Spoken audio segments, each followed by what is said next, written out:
I'm Orkodipra, the Aspirant Counseling and Documentation Consultant at Varta Trust. Today I will run you through some of the basic steps to help you develop your CV and few tricks that will help you look at a more professional CV in your case. A well-curated CV helps you stand out in a crowd full of people who are applying for the same position. In this film, we will share different tips and tricks on the content, language, and presentation that go into making a professional CV. This film will help you familiarize yourself with the standard CV template, as well as I will share some tricks that will help you stand out among the crowd and mention all your details in a more professional way.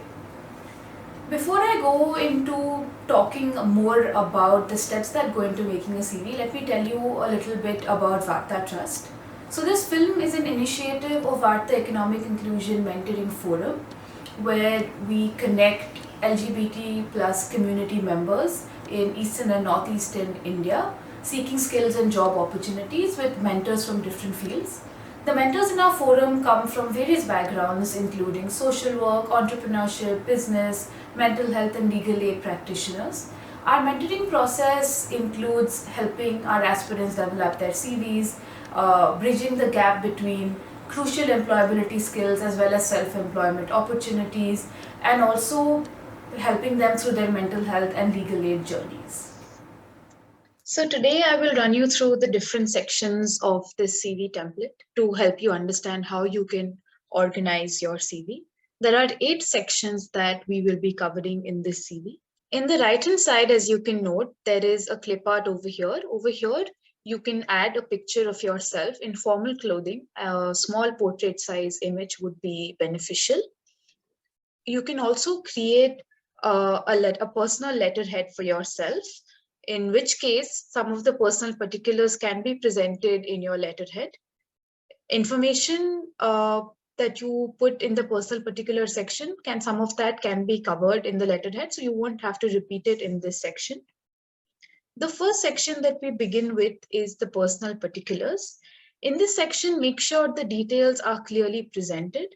This includes your name, address, contact details, including your phone number and email ID, and preferred pronouns. For example, this CV is of a trans woman.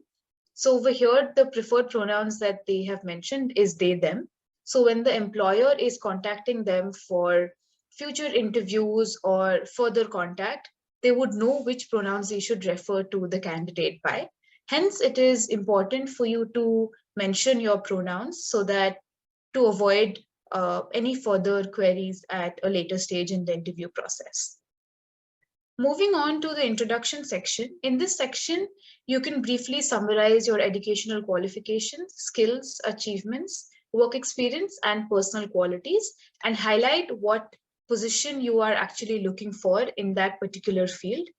It would also be helpful to come back to this section once you have filled in the details of your other sections so that you have a clearer idea about which portions you want to highlight.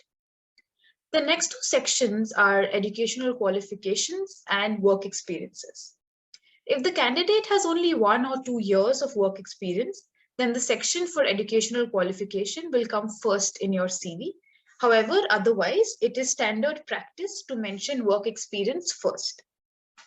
In both these sections, it is important to remember that you have to mention the time period in reverse chronological order, which means that your latest degree or the last job that you had has to be mentioned first in your CV. In the educational qualification section, mention both your formal and vocational education or course details. And in this case, the grades or marks are not particularly required. Moving on to the work experience section, you need to cover your paid and voluntary work experience details in reverse chronological order, as I mentioned before, including the time period, name of the organization, and the designation you held at this company. Most importantly, you must summarize in 1 or 2 lines a description of your roles and responsibilities and highlight your achievements throughout this duration of your engagement with the company.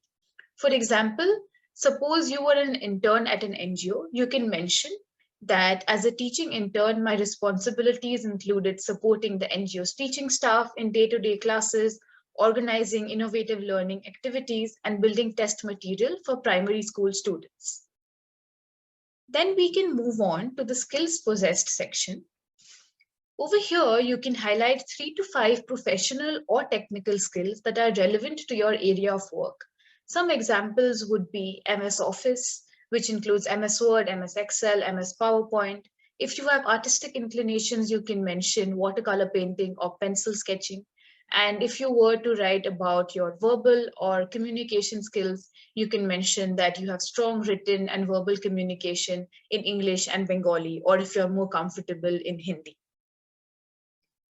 Moving on, it is important to mention your language expertise in your CV. You can present this section in a tabular format for the benefit of the employer, dividing it into 3 parts, which includes reading, writing, and speaking. Following this, you can indicate your language expertise in each language through a scale of 1 to 3, that is elementary, intermediate, and 3 would be fluent. In a lot of cases, people want to add a little bit more about their fields of interest so that the employer knows more about you as a whole person besides your academic and professional inclinations. So over here, you can add around up to 5 academic or creative interests. For example, you can write about painting, poetry, reading, gardening, or anything that interests you besides your professional career or academic motivations. The last section of your CV is usually for references. You should ideally add 3 references, but in case where you do not have too many years of work experience, you can add only 1 reference. And this should ideally be from your last job, where you mention a name of a peer or senior or an employer. And the format would be the name of the employee, their designation, the name of the organization and the location, and their contact details, either their email ID or their phone number. So now you know how you should format your CV and how you should organize the sections. So now we have our CV in place, and we can recap a few of the points that we covered throughout the process of this. Now that you know how to develop your CV and to present it in a professional way and make it stand out, let us recap a few points that we went throughout the film.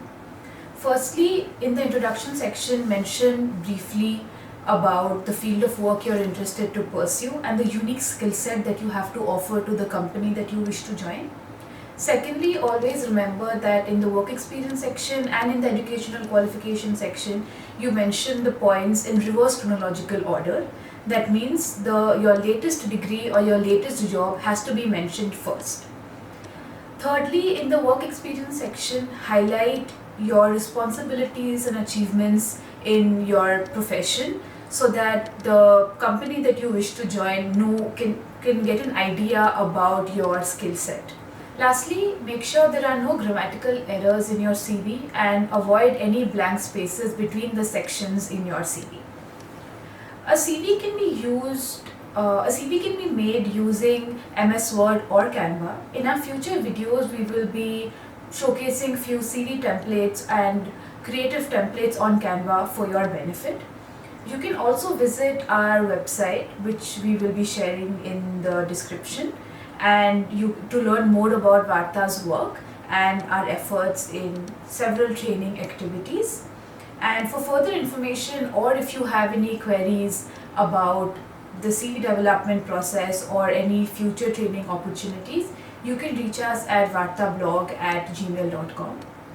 In the comments, please drop in some suggestions about future training initiatives that you would like us to take, or any queries that you might have regarding our ongoing efforts. And please share this video with all your friends and peers for their benefit, and subscribe to our channel for future videos on CV development and several other training opportunities. Before we sign off, I would like to wish all of you the best of luck for developing your CV.